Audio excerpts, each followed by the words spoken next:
13 दिसंबर को संसद की सुरक्षा में जो सेंध लगी, जिस तरह से दो लड़के संसद की तमाम जो सुरक्षा व्यवस्था उसको धत्ता बताकर अंदर घुस गए। उन्होंने बाकायदा गैलरी से छलांग लगाई और वहां पर रंगीन धुआं कर दिया। और जिस तरह से दो उनके साथी जो हैं वो लगातार सड़क पर संसद के बाहर जो सड़क है वहां पर वो प्रदर्शन करते रहे, उनकी वीडियो बनी और वो देश और दुनिया में वायरल हो गई। वो अपने आप में एक चिंता का विषय ज़रूर है, बिल्कुल चिंता का विषय है, क्योंकि ये सीधा सीधा देश की सुरक्षा में, देश की संसद की सुरक्षा में सेंध लगी है, इसमें कोई दो राय नहीं। ये कई तरह से कह सकते हैं सुरक्षा एजेंसियों, गुप्तचर एजेंसियां हैं, उनकी एक तरह से नाकामी है। लेकिन ये जो नाकामी है, अक्सर हम देखते हैं जब सुरक्षा को लेकर कोई चूक होती है तो उस चूक की बात होती है, लेकिन हमें ये भी समझना चाहिए हमेशा गुप्तचर एजेंसियों को, सुरक्षा जो बल हैं उनको हमेशा उनको दोष देना सही नहीं होता, क्योंकि ये बात को समझिए, जानिए कि जो देश के दुश्मन हैं वो लगातार 24 घंटे 12 महीने और 7 के हफ्ते के 7 के 7 दिन लगातार वो सुरक्षा में सेंध लगाने की कोशिश करते रहते हैं। क्या आपको लगता है कि देश में जिस तरह से बम ब्लास्ट लगातार होते थे वो ऐसे ही रुक गए? वो क्या जो बम ब्लास्ट करने वाले थे, जो सरोजनी नगर और संकट मोचन मंदिर वाराणसी में या फिर कनॉट प्लेस में जो अक्सर बम धमाके कर देते थे, वो क्या वो शांत बैठे हैं, चुप बैठे हैं? वो लगातार इस तरह की साजिशें, षड्यंत्र करते हैं। लेकिन सुरक्षा एजेंसियां चौकस हैं, इसलिए जो है इस तरह के बम धमाके अब नहीं होते। लेकिन उसके बावजूद 100 बार या यूं कहूं कि 1000 बार ये अटेम्प्ट करते हैं, उसमें से एक बार ये कामयाब भी हो जाते हैं और तभी जो है हम देखते हैं सुरक्षा में कोई सेंध लग जाती है। कुछ ऐसा ही संसद में जो सुरक्षा में सेंध लगी, कुछ ऐसा ही ये मामला, इसलिए ये चूक का मामला तो है। लेकिन बड़ा सवाल ये है कि जिन लोगों ने संसद में इस तरह से सुरक्षा में सेंध लगाई, जिस तरह से प्रदर्शन किया, नारे लगाए, क्या वो वाकई बेरोजगार युवक हैं? क्या बेरोजगारी के कारण उन्होंने दुनिया भर को ये मैसेज देने के लिए, क्या बेरोजगारी के तंग आकर उन्होंने इतनी बड़ी जो है जोखिम लेके प्लानिंग की? आज ये जानना बहुत जरूरी है। पूरा विपक्ष और जो तमाम मोदी विरोधी लोग हैं उन्होंने इस राजनीतिक एजेंडे को पकड़ लिया है और इसे एक बड़ा मुद्दा बनाने की कोशिश कर रहे हैं कि जिन्होंने संसद की सुरक्षा में सेंध मारी की ये सब बेरोजगार हैं। और दरअसल देश में बेरोजगारी बहुत बढ़ गई है, उसके कारण जो है इस तरह से जो युवा हैं वो कुछ भी करने के लिए तैयार हो गए हैं बेरोजगारी और फ्रस्ट्रेशन के चलते। राहुल गांधी ने भी यही बात की, ये बेरोजगार हैं, और अखिलेश यादव ने भी यही बात कही। कुछ नेताओं ने यहाँ तक कहा कि दरअसल ये देश के जो तमाम बेरोजगार हैं उनका प्रतिनिधित्व कर रहे थे। लेकिन क्या वास्तव में ये लोग बेरोजगार थे? ये ठीक है कि इस देश में, और इस देश में क्यों, दुनिया में बहुत सारे लोग हैं, बहुत सारे युवा हैं जो दरअसल जिनको रोजगार को लेकर के बहुत सारी तकलीफें हो सकती है, परेशानी हो सकती हैं। लेकिन ये वो लोग नहीं हैं जो नौकरी के कारण और फ्रस्ट्रेशन के कारण जिन्होंने ऐसा किया। ये लोग कौन है, जरा इनको समझने की कोशिश कीजिए। और मैं फिर कह रहा हूं, जरा बिंदुवार समझा रहा हूं कि ये लोग बेरोजगार नहीं, बल्कि ये लोग बहुत बड़े आपराधिक माइंडसेट के लोग थे, या फिर इनके पीछे कोई बड़ा आपराधिक जो माइंडसेट है वो काम कर रहा है, इसलिए ये सब कुछ हुआ। पहली बात ये समझिए, अगर ये लोग बेरोजगार होते तो क्या कोई बेरोजगार 1.5 साल तक, जी हाँ 1.5 साल तक इन्होंने इस साजिश की बाकायदा प्लानिंग की है, तो क्या कोई बेरोजगार 1.5 साल तक कोई अपना फ्रस्ट्रेशन दिखाने के लिए प्लानिंग करेगा? इस तरह से षड्यंत्र करेगा? किसी अगर बेरोजगार के मन में गुस्सा है तो वो तुरंत जाएगा, अपना गुस्सा निकालेगा, किसी भी तरह से निकालेगा। लेकिन इस संसद की सुरक्षा में सेंध लगाने के लिए इन्होंने बाकायदा 1.5 साल तक इसकी बाकायदा जो है साजिश, इसकी प्लानिंग की है। और सिर्फ प्लानिंग नहीं की, बल्कि इनको ट्रेनिंग दी गई है। इनको कैसे कूदना है, क्या करना है, कैसे सब चीज़ें करनी है, इसकी ट्रेनिंग मिली है। दूसरी बात, इन्होंने इसकी बाकायदा रिहर्सल की है।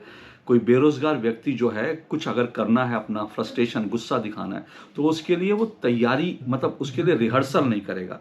इन्होंने न सिर्फ रिहर्सल की, बल्कि इन्होंने पूरी रेकी की है कि किस तरह से आना है, किस तरह से संसद में घुसेंगे। इन्होंने पहले भी संसद में घुस कर देखा है कि कहाँ कहाँ चेकिंग होती है, कहाँ नहीं होती। तो कोई बेरोजगार जो व्यक्ति, हताश व्यक्ति होता है, वो इतनी प्लानिंग से नहीं चलता कि वो इतनी प्लानिंग से चले और इस तरह की साजिश को अंजाम दे। फिर इन्होंने किस तरह से क्रिमिनल माइंडसेट की तरह काम किया, अब ये देखिए।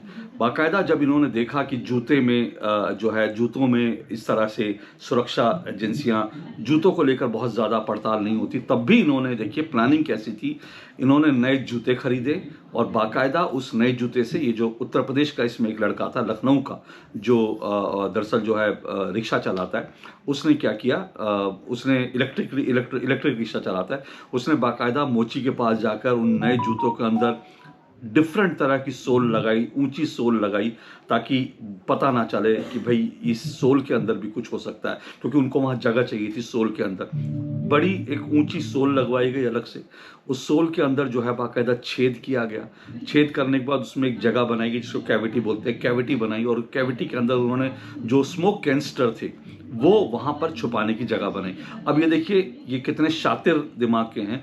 जो स्मोक कैनिस्टर थी वो भी कागज गत्ते की और प्लास्टिक की थी, उसके ऊपर जो बटन्स लगे थे वो भी प्लास्टिक थे। इनको पता था कि मेटल डिटेक्टर से गुजरना पड़ेगा, तो मेटल डिटेक्टर के अंदर कोई भी चीज पकड़ी ना जाए, इसलिए इन्होंने एक ऐसा जो स्मोक कैनिस्टर तैयार किया था जो मेटल डिटेक्टर से पास हो जाए।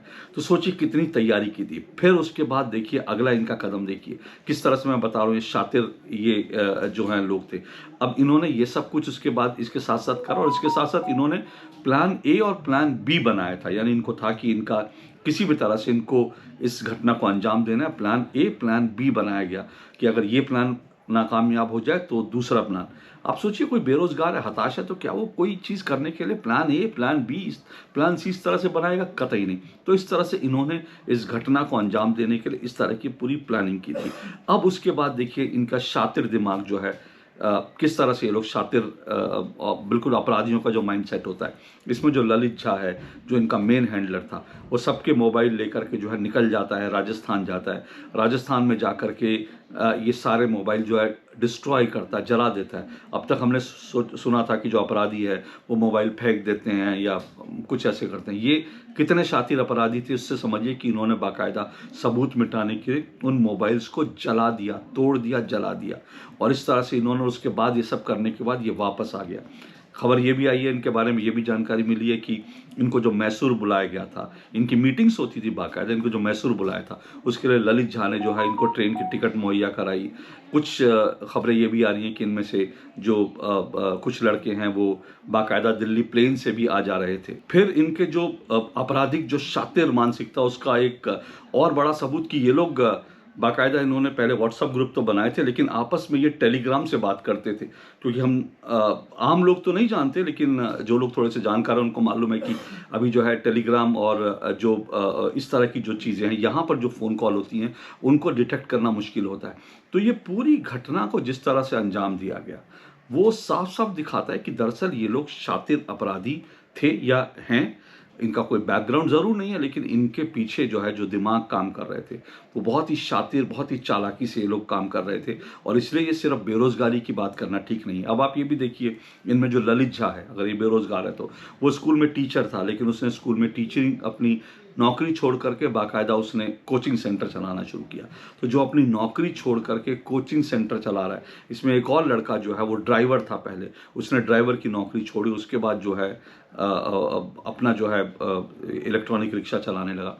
तो ये सब चीज़ें जो है, जो कहा जा रहा है ये बेरोजगार थे, हताश थे, ये सब जो है एक 2024 के चुनाव से पहले एक माहौल बनाया जा रहा है, एक नैरेटिव तैयार किया जा रहा है। लेकिन आप समझिए, जो मैंने बातें की इनको गहराई से समझिए कि किस तरह से इनका पूरा दिमाग ये जो कुछ कर रहे थे उस सब के पीछे एक एक चीज़ की प्लानिंग थी।